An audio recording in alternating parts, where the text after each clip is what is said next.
Many of you already know what our organization is, in that for so many of you, you've built it.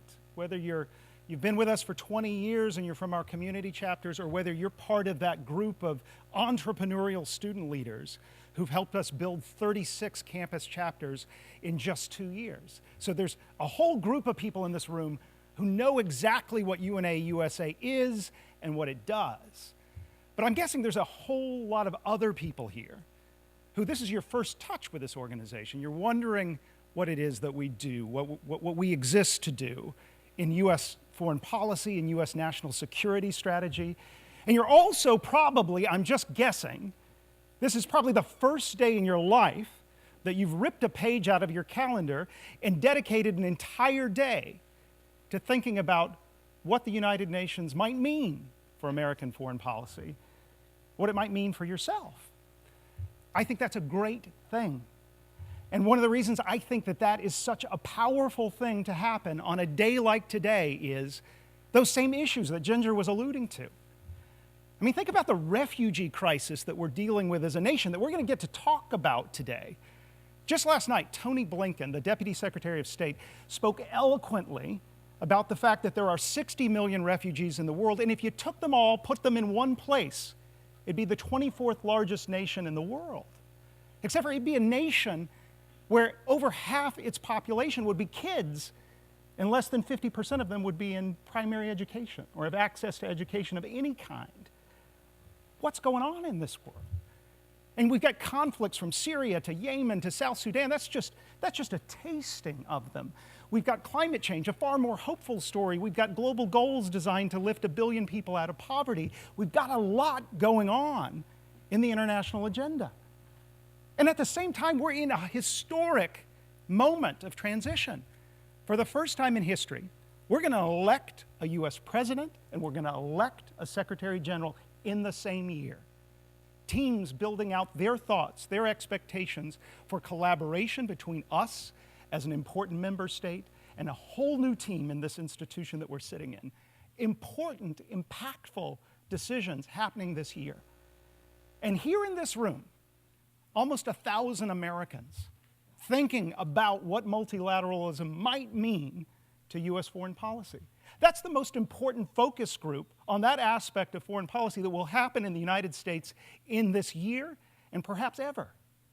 In this moment of transition, in this moment of so much of import in the international agenda. And what we're going to do today is we're just going to ask the question of ourselves.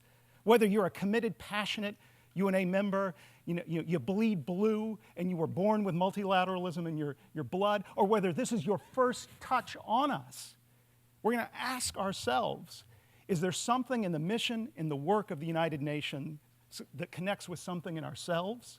And is there something individually, collectively, all together that we can do to help the UN help the world? That's the question we're posing today. And that's an important question to ask in this moment. But there's somebody here I want to honor who's already answered that question for himself. 2 years ago, we had no campus chapters. We needed an entrepreneurial leader to step up and start the first one. And Jonathan Dromgoole was that person who answered the call, opened our Georgetown campus chapter, which is right here with us, one of our strongest chapters nationwide. If we think about advocacy impact and what we do to elevate the importance of the UN in American foreign policy, no chapter, campus, community, or of any other kind has done more to advance our advocacy mission than the Georgetown University chapter has under his leadership, and he's cultivated a new generation of leaders to keep that chapter going. And at the same time, he's done more than just advocate for the UN, more than just ensure that there's a high sense of importance in U.S. foreign policy leadership around the UN. He's also played a role in one of the new exciting things that's going on in the UN. And that we'll hear from Christina Galach and the Department of Public Information, but there are ways that individuals can play an individual role in informing policy processes that go on in the UN. He took advantage of that. Every nation in the UN system goes through something called Universal Periodic Review of its human rights record. And there are opportunities for organizations, for individuals to comment on the human rights performance of their own nation. The Georgetown chapter was a leader in that effort. cultivating public input on America's performance on LGBT rights and a host of other human rights issues. And when the UN needed an American to show up and testify to that public consultation, he got on a bus at 2 a.m. so that he could be here the first thing the next morning. Jonathan is a perfect example of what has transformed our association. Turned us from an organization that had less than 9,000 members 5 years ago, most of them over the age of 75, to 22,000 members today, over 60% of them under the age of 25. Jonathan, please come up. We'd like to honor you for your service.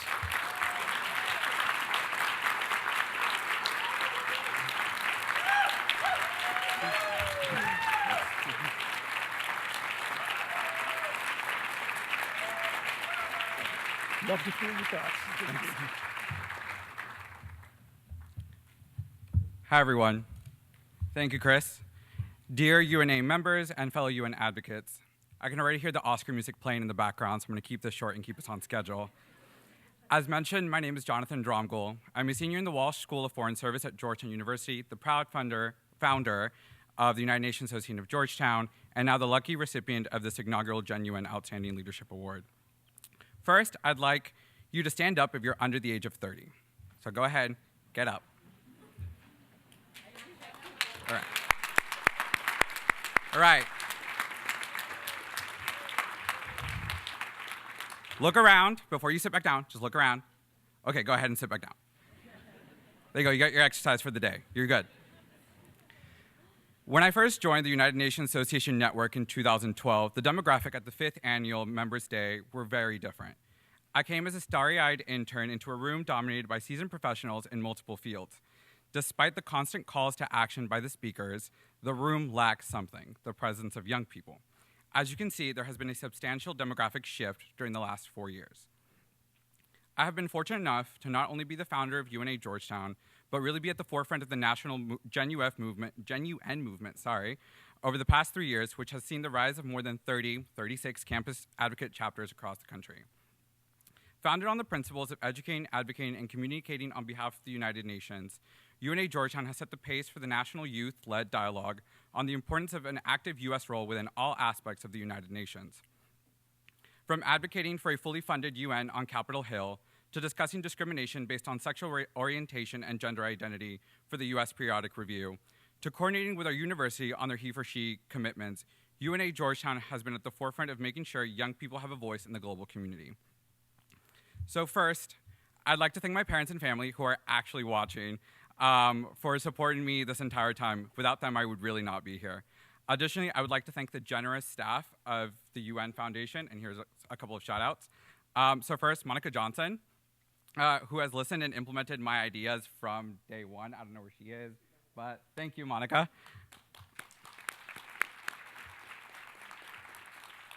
Micah Spengler, where is he? He's also over there. For his sense of humor and coordinating efforts through the Better World campaign. To Ryan Kaminsky, who is back there.